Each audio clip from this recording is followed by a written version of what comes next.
Hello and welcome to Breeders' Cup Betting Challenge Diaries. This is our season finale question mark. I'll explain the question mark when our guests get here. But before we get to them, just want to give some quick shout outs to the folks who've been qualifying for this Breeders' Cup Betting Challenge. Remember, there's still time to get involved. Go to breederscup.com/BCBC. There's a big, real, true last chance qualifier on horseplayers.com as well on Thursday if you're watching this in time. But props to William McMillan, who got the job done on ExpressBet/Santa Anita. Derek, won a seat on Twin Spires, and then a whole bunch on horseplayers.com lately. Jonathan Sokolow, Paul Cush, Jeffrey Ness, David Atwell, John Gasper, Gary Blair, Stephen Queso, David Snyder, Logan Stark, Jose Giron, David Basler, Pete Manzo, Rocky Hardy, Shirley Wolf, Anthony Mastro Pietro, and Brian Shenvert. Lots of names punching those tickets. We're going to bring in a couple players now who have punched their tickets, and one who still might. You see now the entire team from Breeders' Cup Betting Challenge Diaries for the season. Jackson, Justin, and Tyler. Guys, how are you? I'm ready for this weekend. Good. Can't wait. Well, the first question for you, Jackson, because you've had so many close calls, haven't punched that ticket yet, but you fed in for short money into this Thursday qualifier. Yeah. Are you pumped? The dream is not dead. Oh, I'm pumped. I got everything ready for the weekend. We just got to get through Thursday, and it's a full card from Del Mar. I think there's a couple from Aqueduct and a couple from Horseshoe. So, gonna get started on that probably tonight, and we'll see what happens. Justin and Tyler, your seats are comfortably punched. Any thought of entering the last chance qualifier? Or are you happy with where you are and starting your Breeders' Cup preparation? Same question for both of you. We'll start with Justin. Yeah, definitely. I may potentially play on Thursday, look at the card, see what I like, but it's still up in the air potentially to buy a second entry. It's looking like there's a lot of opportunities this weekend, and there's a lot of money to be made. So having that second entry is extremely key, and that might be a play coming late this week. Tyler, how about you? I went ahead and I was able to buy a discounted second entry, so I will be playing with 2 entries because my goal is just to beat Justin. I don't really care about the rest of the field. Well, you're going to finish second then. Well, I'll run second so long as that prize money is good enough for me. Yes, that would be an acceptable beat, I would say. So here's what we'll do on this show. You each mentioned to me a race off air that you want to talk about at the Breeders' Cup. We'll talk about that, and then I'll just open it up if anybody has questions. Jackson, we'll start with you. You had a thought on this year's juvenile fillies. Who do you like in there? Yeah, well, I've been saying all year. I didn't think the 2-year-old filly crop at Saratoga was very good, outside of Senza Paroli, who obviously is not running. So I'm completely against those horses. And then that was Immersive and Quick Kick. They went to Keeneland and they went 1-2. So I don't think the Kentucky crop is that great either. I'm trying to look elsewhere. I'm trying to beat those favorites, those horses from New York and Kentucky. I'm really interested in the Japanese runner. From what I have been hearing and from what I understand, she's the real deal. I love where she drew on the outside because she's got some speed. She's quick out of the gate.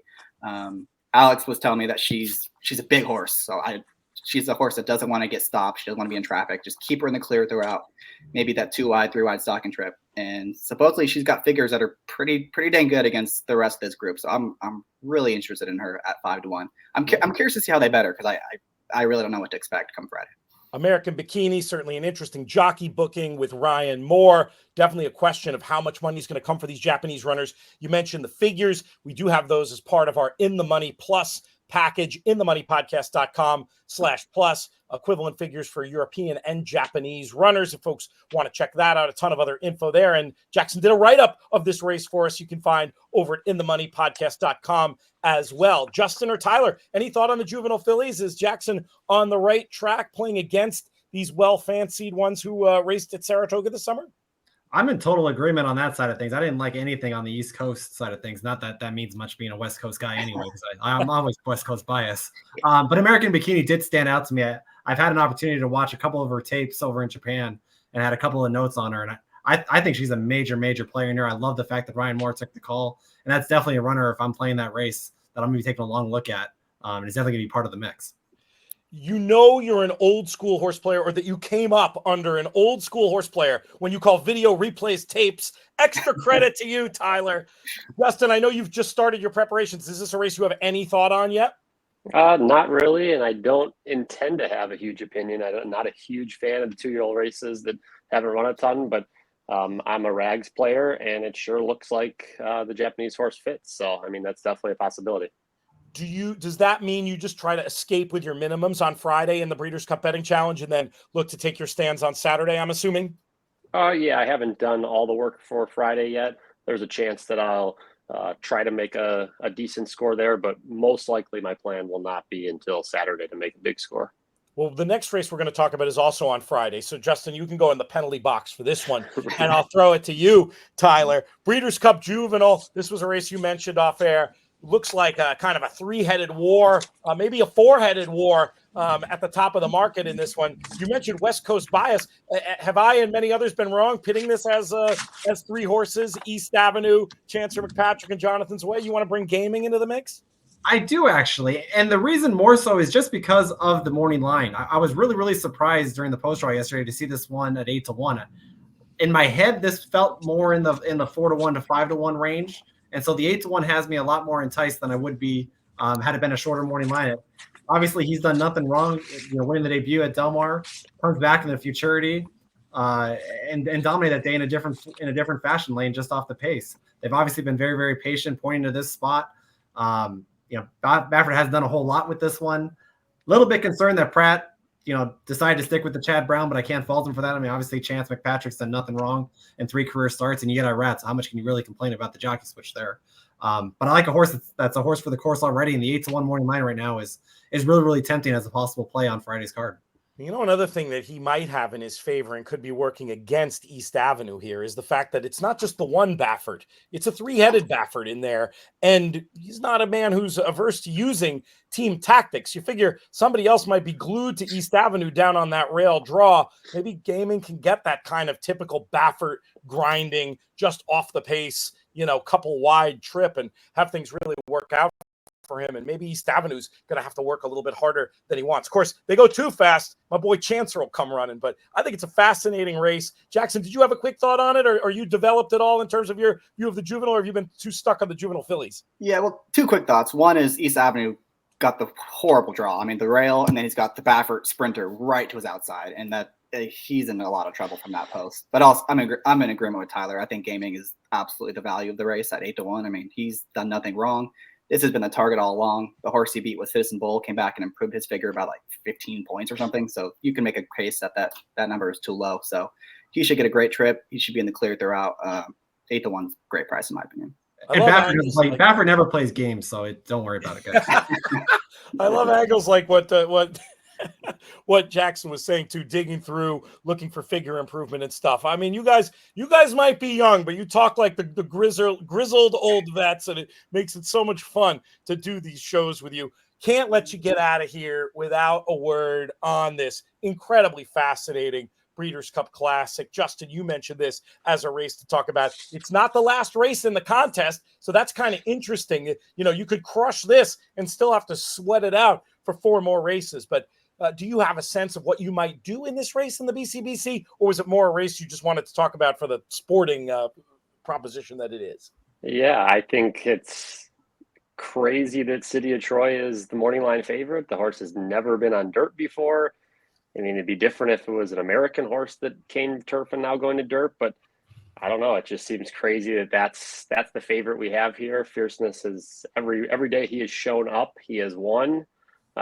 Sierra Leone, a horse that just keeps improving very small at a time, is going to be closing. It's hard to find the horse a way to win, but keeps coming up. But I mean, potentially 2 or 3 of the Japanese horses are both contenders in this race too. So I don't see anybody being a huge favorite. I think Fierceness will be the favorite for sure. I find that hard to believe he won't, but I don't know. It's a crazy race that City of Troy is morning line favorite. Well, it's, what it has to do with is all the money being bet internationally. So I work for Sky Sports Racing in the UK, so I keep tabs on their coverage. And there was a bookmaker on earlier saying that City of Troy is the most backed horse to this stage in the history of the Breeders' Cup.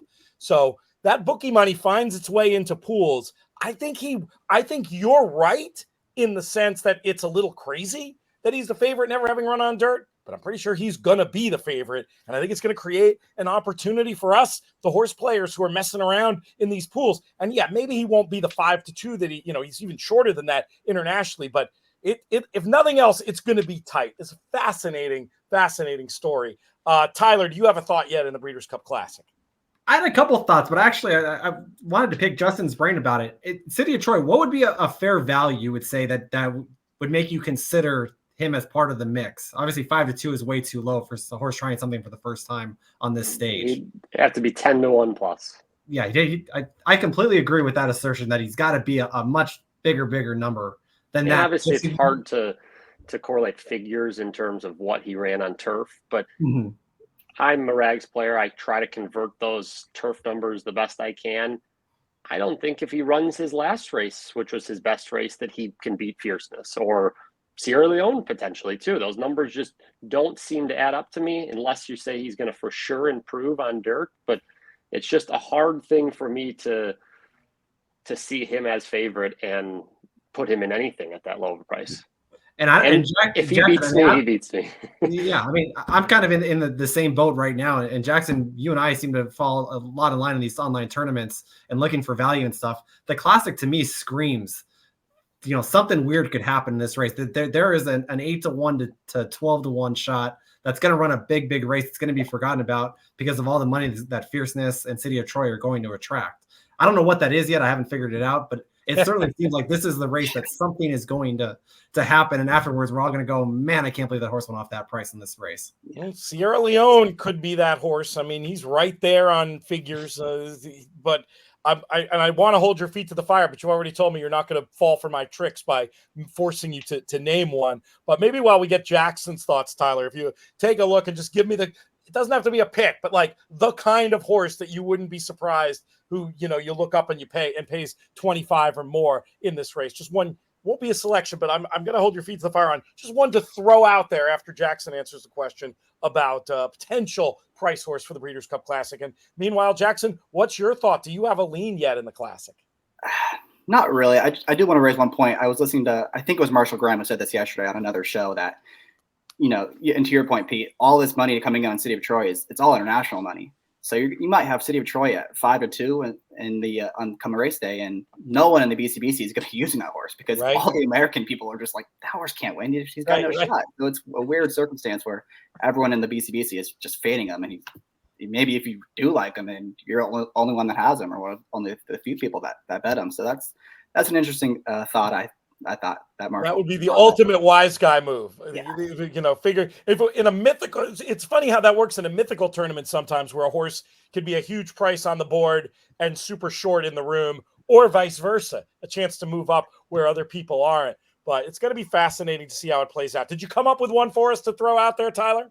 I'm not going to do it, Pete. I'm not going to cave, but I will say this: just based off of morning lines, I don't understand the price difference between Forever Young and Fierceness, because I'm not sure that Forever Young wasn't better in the Derby than he's gotten credit for since then. And Fierceness being 3-1, Forever Young's only had one race since then. They've been patient. They obviously looked really good in the prep race in Japan, and now they come back with the goal. I mean, that's been a ownership group that has been very calculated throughout the course of the year, and they come back in this spot. I wish didn't draw the rail. I don't love that, but he's done nothing wrong. He's 6 out of 7, and let's be honest, there's a very big argument that he should be undefeated going into this race. 2 data points to support you on Forever Young. One, Mike Probozzi, who does so much great work here on the In the Money Media Network, saw my podcast with and video. If you're subscribed to the In the Money Media YouTube channel, you can find it.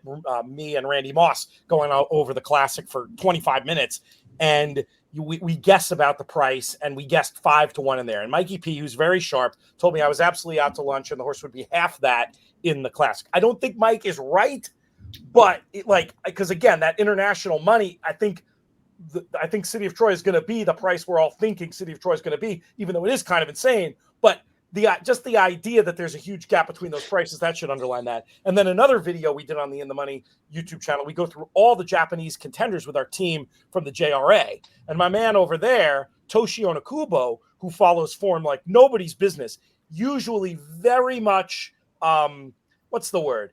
Understated about the Japanese chances, right? He's not a fanboy. He's like, a top 3 result would be great for this horse.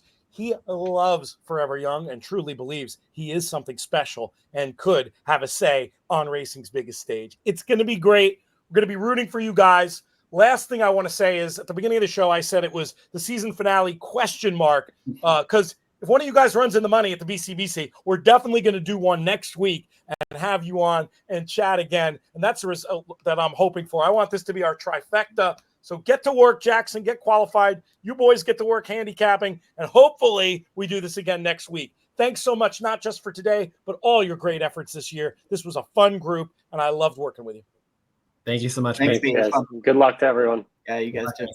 Once again, you can play in that last chance qualifier and loads of other feeders and qualifiers at horseplayers.com. Thanks to our friends at the Breeders' Cup for sponsoring these shows, especially Haley and Justin. I'm Peter Thomas Fornatele, and I'll see you on the leaderboard.